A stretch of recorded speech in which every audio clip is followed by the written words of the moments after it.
Welcome to Her Remarkable History. Remember, to support, please subscribe. The real cause of death of Catherine of Aragon. Now, Catherine of Aragon today is mostly famous for the fact she was the first wife of Henry VIII. However, she was much more than just Queen Consort. She was a remarkable woman who helped to lead the English army when her husband was away. And she was a woman wronged by her husband. Henry VIII's wandering eye and obsession to have a male heir ultimately led to her downfall, and she's a figure whom many feel rather sorry for.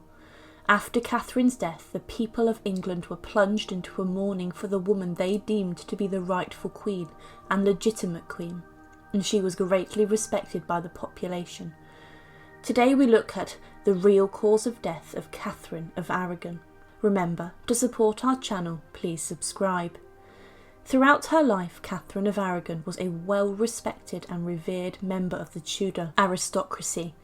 Her first marriage to Prince Arthur was short-lived. However, she is mostly remembered for her marriage to Henry VIII, marrying the notorious monarch in 1509. Henry initially greatly respected the Spanish princess, and the early years of their marriage were considered happy, with the royal couple having a daughter who would later go on to become Queen Mary I, who has also been known in history as Bloody Mary. However, by 1525 the king had developed a strong infatuation with another woman at court that would rip England apart and begin one of the most significant changes ever brought to the country. Due to his obsession with Anne Boleyn, Henry was forced to look for a way out of his first marriage. The Pope refused to annul the marriage between the sovereign and Catherine of Aragon, and for this Henry decided to break from Rome, assuming supremacy over the Church of England.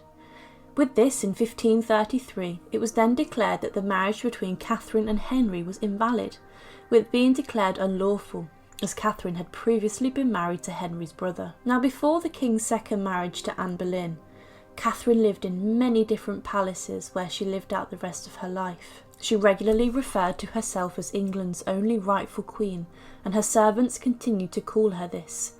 She had been given the title the Dowager Princess of Wales, but this was nothing for the once great Catherine. Her final home was Kimbolton Castle, and she was eventually transferred here, keeping herself in one room and living a rather simple life. Here she was banned from seeing her daughter Mary, and was also banned from communicating with her.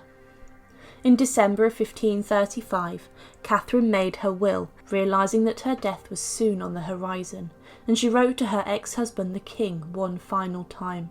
She stated, "My most dear lord, king and husband, the hour of my death now drawing on, the tender love I owe you forceth me, my case being such to commend myself to you, and to put in remembrance with a few words of the health and safeguard of your soul, which you ought to prefer before all worldly matters.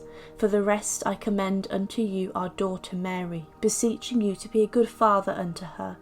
For all my other servants I solicit the wages due them, and a year more, lest they be unprovided for. Lastly, I make this vow that mine eyes desire you above all things."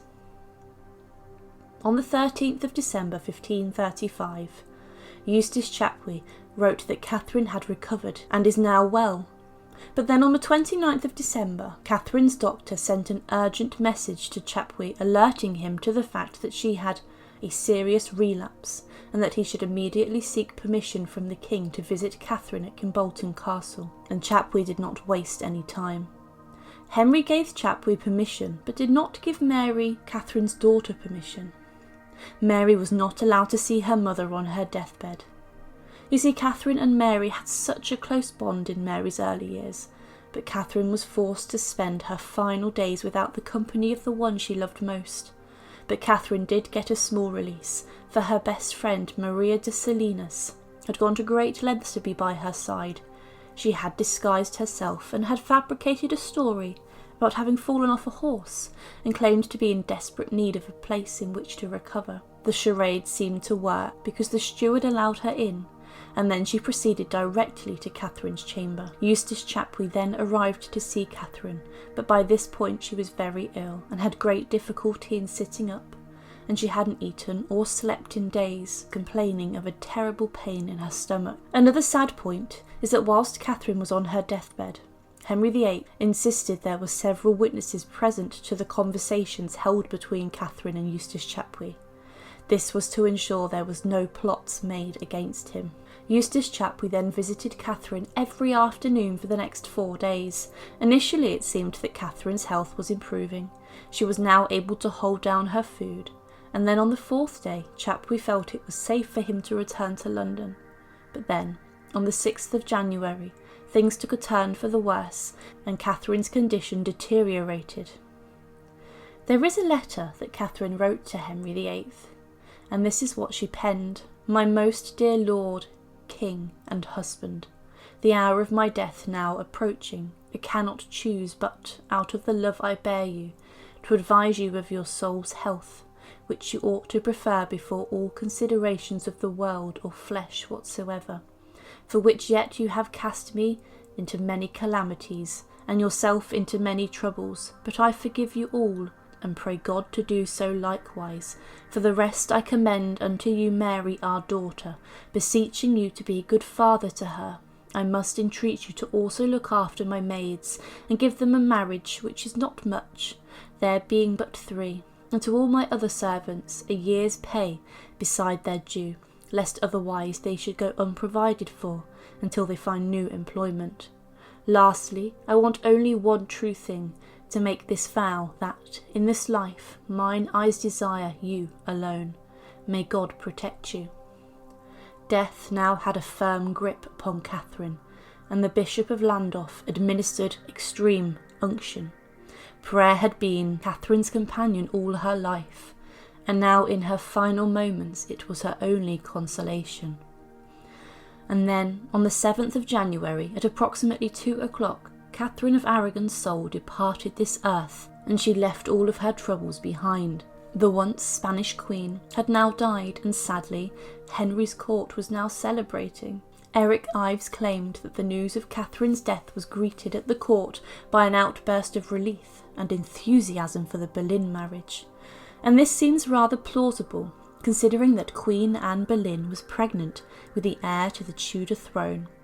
Henry, however, upon hearing the news of the death of Catherine, cried, "God be praised, but we are free from all suspicion of war," and Anne Boleyn was overjoyed and rewarded the messenger who brought the news to Greenwich with a handsome present, because for the first time in her reign Anne Boleyn was now the one and only Queen of England. Upon hearing of his former wife's death, Henry VIII distastefully celebrated her passing, and according to Eustace Chapuis, wore yellow garments, garishly beaming about the sombre news. This move was seen as rather vulgar, but some have interpreted it as possibly being the king wearing the Spanish colour of mourning. But what cannot be disputed is the fact that the king made a great show of his daughter Elizabeth, and did celebrate with his courtiers. A rumour even went around court at the time that Catherine was poisoned by Anne or Henry. Henry ordered that Catherine should be buried with pomp and ceremony, however. It wasn't as a sign of respect.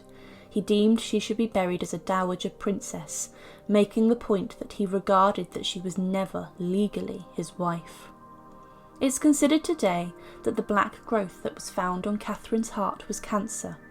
However, to some it was evidence of poison. Her internal organs were removed during the embalming process to ward off decay, and possibly were buried in separate vessels with Catherine's body. Or they could have been placed in different locations. It was said that her body was opened, they took out her bowels, which were confined and buried solemnly in the chapel of St. James's Palace, her heart being separately enclosed in a coffin covered with purple velvet bound with silver.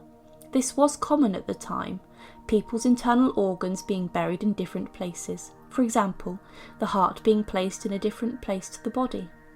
Catherine's embalming process then continued, with her torso being stuffed with herbs and straw. Preserving spices and salts would then have been rubbed onto her body before it was wrapped in a waxed linen cloth. This wrapped the former queen up like a mummy, and she was then placed inside a coffin, but her body was not left alone. The body was left guarded and surrounded by candles for days, with her former ladies-in-waiting offering final moments of companionship. Surrounding the coffin were 4 large golden standards and crimson banners with the arms of England and Spain. Catherine's body was placed in a coffin, and the hearse was then taken to Peterborough Cathedral, and the funeral then took place. The hearse rested inside the cathedral for 3 days, with it being surrounded by 1,000 burning candles. Shortly before her coffin was interred into the floor below, a final mass was said, and Catherine of Aragon was finally laid to rest inside the floor of Peterborough Cathedral. It would seem that Henry did not want to create an exuberant tomb for her, and it was never very elaborate. However, unlike many churches in England, her tomb was left during the dissolution of the monasteries, as was Peterborough Cathedral. Today visitors still flock to see Catherine of Aragon's tomb, and it is surrounded at all times with flowers and pomegranates. Catherine's demise as Queen of England is a sad one, and one that is dominated by one of history's most brutal and notorious kings, questing greatly after a male heir, and with his eye being caught by a younger woman who herself fell harshly from grace. Catherine of Aragon is remembered as a woman of strong morals, of faith and of modesty, of which she was greatly respected for during the Tudor period. Today's question was, what did Catherine of Aragon really die from? Maybe she was poisoned by Anne or by Henry, or maybe she just died of old age, with being 50 viewed as elderly back in the Tudor era. Or maybe she did die of something a little bit more sinister. Could the black around her heart really mean that she had cancer? Thank you for watching, and to support, please subscribe to Her Remarkable History. Thank you.